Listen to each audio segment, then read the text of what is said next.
Menzies, ayer y hoy, aprendiendo del pasado. De Menzies, ayer y hoy. Hace más de 50 años, casi 60, trabajando con Luis García del Soto y Raúl Ferrito, dos periodistas deportivos que ya no están, escuché por primera vez los fundamentos de Luis de un trabajo para demostrar que el deporte nacional argentino era el pasto. Me sorprendió porque, como tantos otros, pensábamos que el fútbol era nuestra verdadera vocación y pasión nacional. Y sí, era nuestra pasión nacional y lo es, pero el deporte nacional, muy bien documentado, terminó siendo el pato. Muy poca gente sabe que está considerado como deporte nacional el pato. Y el fútbol llegó a esta parte del mundo de la mano del imperialismo inglés. Cuando vinieron a poner los ferrocarriles, que al decir de Raúl Escalabrini Ortiz, los hicieron terminar todo en los puertos para llevarse todo lo que podía, simultáneamente trajeron un entretenimiento para las horas libres: correr detrás de un cuero que se inflaba porque tenía una cámara dentro y con un tiento se cerraba por afuera. No era una circunferencia, era casi una cosa ovalada, era más parecido a lo del rugby que al fútbol. Y con eso se jugaba. Y se contagiaron los nativos, los propios. Y aparecieron cosas fenomenales como Alumni, y se empezaron a hacer los primeros partidos de fútbol, el Sportivo Barraca, y no solamente aquí, sino que en distintas partes del continente ocurría lo mismo, y se transformó en el deporte de los más humildes, porque era muy barato. Es decir, se juntaba el esfuerzo de 22 personas que ponían lo que podían, compraban ese cuero y corrían todos detrás. Pero además, como después que terminaban ellos podían jugar otros, los que aportaban para comprar eso eran muchos más.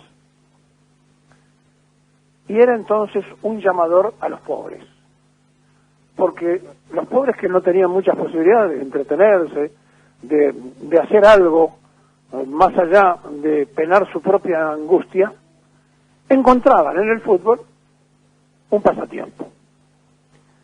Pero como había una enorme cantidad de terrenos baldíos, se usaban con arcos improvisados, y en todos los barrios aparecían los que estaban horas y horas pegándole a ese cuero y se transformaban en habilidosos. Hasta que en Córdoba, una empresa llamada Superbal inventa en la República Argentina la pelota de fútbol sin tiento, es decir, con válvula, y mucho más esférica, mucho más redonda y mucho más fácil de dominar. Es decir, que aquello que había llegado con el imperialismo, que era el entretenimiento de los obreros, de los trabajadores y sobre todo de los ferroviarios que venían a instalar los ferrocarriles, se había contagiado, pero en el país se había perfeccionado. Ya el útil con que se jugaba era mucho mejor que el que se había traído. Y los ingenios de las personas para pegarle ese esférico fue mejorando. Y fueron apareciendo distintos artífices que se transformaron en dominadores y en verdaderos conquistadores de aplausos. Y así llegó en 1930 el profesionalismo del fútbol en la Argentina. Claro, con el profesionalismo se cambió todo. Ya las pasiones siguieron siendo, pero del público, y los que participaban dentro de la cancha ya no jugaban por la camiseta, jugaban por el sueldo. Y así aparecieron notables jugadores. Y de pronto, uno de ellos, Alfredo Di Stéfano, con una huelga de jugadores que hubo en la Argentina y que se fueron muchos a jugar a Colombia, y después apareció jugando en el Real Madrid, en su casa le hizo un monumento a la pelota y abajo se podía leer que decía gracias, porque todo aquello lo había hecho la saeta rubia pegándole a una pelota de fútbol. Eran otros tiempos, trascendía mucho menos la información. Y después,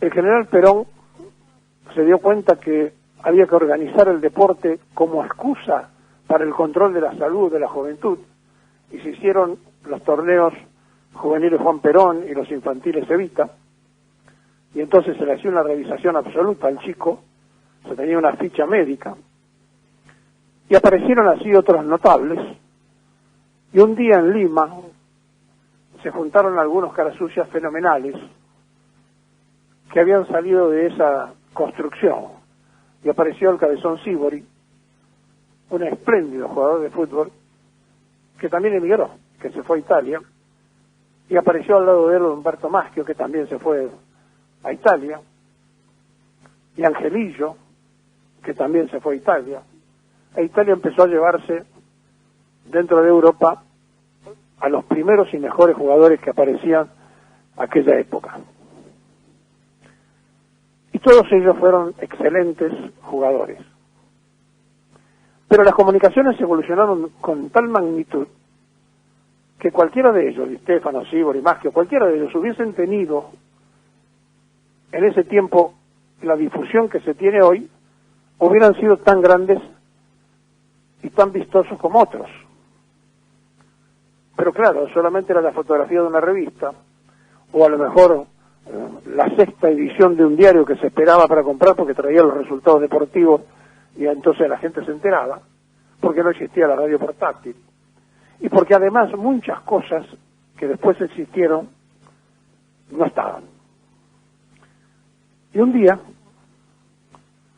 un tío a un pibe de una villa lo llevó a la cancha de Independiente y jugaba el Bocha, otro chico de San Nicolás, superdotado, que también entretenía, y el pibe lo miraba y lo fue a ver otro partido y otro, y se transformó casi en su propio ídolo. Y lo probaron en los Argentinos Juniors, y entonces un día, cuando empezó a ganar un poco de fama en el país, apareció un pibe maravilla.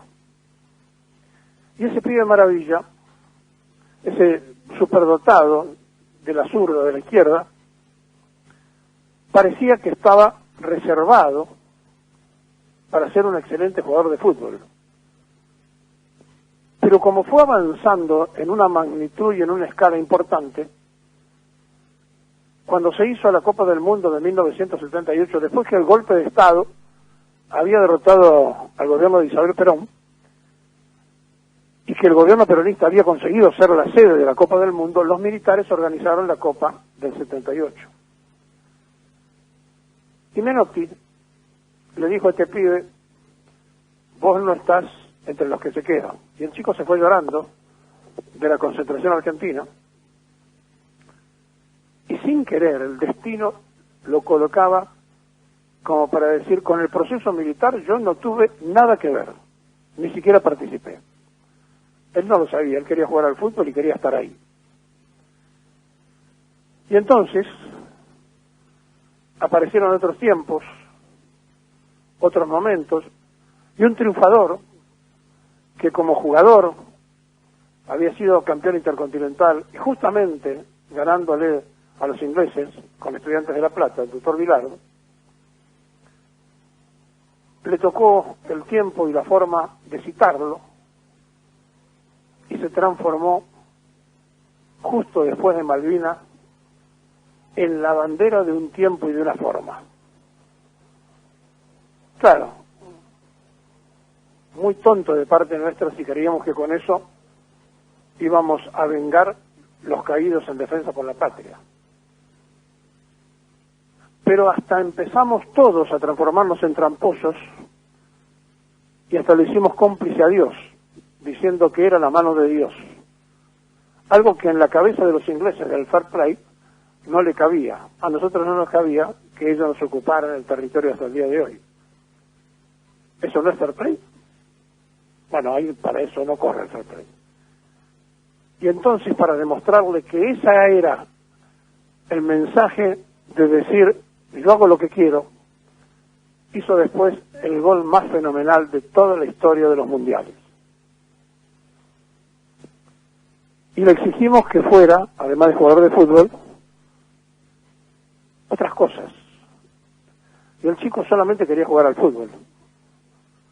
Él era un jugador de fútbol, él le gustaba jugar a la pelota, pero fue creciendo en una magnitud tal que un día lo llevaron a Barcelona y ese mundo que él no conocía, que no estaba preparado, lo golpeó y alguien le acercó la droga.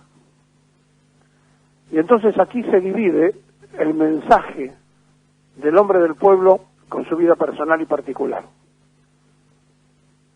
Y un día en la cancha de Boca dijo: yo me equivoqué y pagué, pero la pelota no se mancha. Una frase simple, común, de alguien que le dolía su propia vida.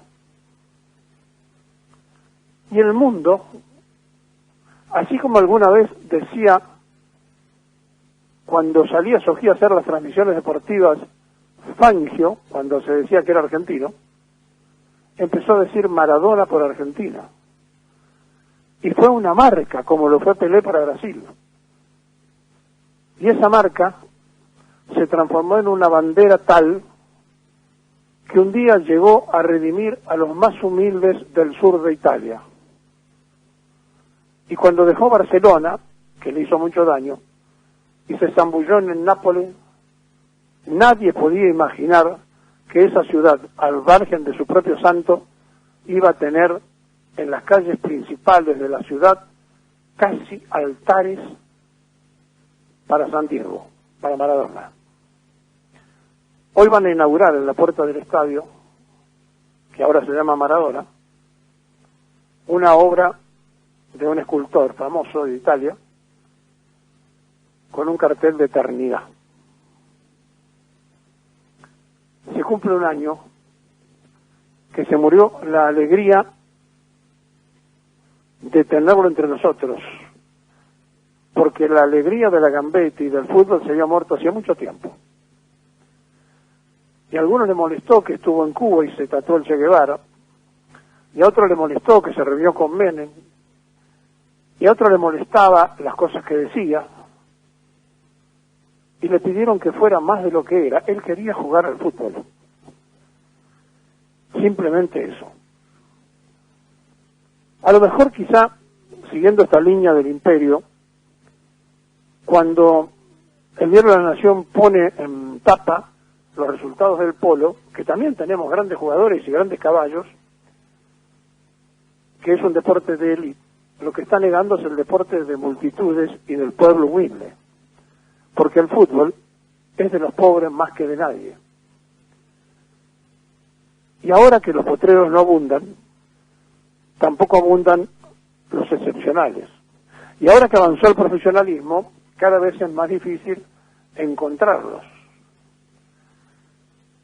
Pero le hemos pedido a un jugador de fútbol que hiciera cosas que no correspondían. La vida personal de él fue destrozada por periodistas investigadores, porque él a su vez la destrozó. Pero el otro mensaje, el deportivo, que él quiso hacer nada más que jugando, no pudo evitarlo, ni Diego ni nadie, que fuera un mensaje de los pueblos sufrientes. Y por eso el sur de Italia se puso de pie cuando un argentino lo sacó campeón.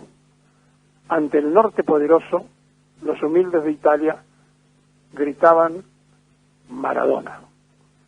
Y nosotros, hace un año, no pudimos organizar ni siquiera como correspondía el velatorio y el entierro. Le dieron a Maradona la casa de gobierno. A lo mejor, lo que tenían que darle era la paz y la tranquilidad de un estadio de fútbol donde quizá hubiese sido mejor velado, porque él siempre quiso jugar al fútbol.